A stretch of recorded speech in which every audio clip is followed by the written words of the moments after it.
近年見大樓出入福臨門，幾乎都見紅顏知己甘比，但大樓知己唔止一個㗎，仲有呂麗君啊！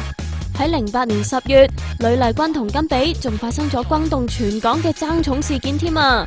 事源係甘比當年10月23號生咗囡囡 Josephine， 大佬連日去醫院探甘比母女，亦有同呂麗君去福臨門食飯。點知隔咗幾日，呂麗君以劉太身份發聲明，質疑甘比囡囡生父嘅身份。聲明一出，大佬嬲爆啊！之後大佬接受周刊訪問，話呂麗君發聲明一事，搞到佢喺公眾做小丑咁。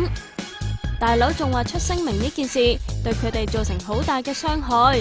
之後大佬仲約呂麗君到灣仔華置，但只係傾咗13分鐘，呂麗君就坐車返白建時道劉家大宅啦。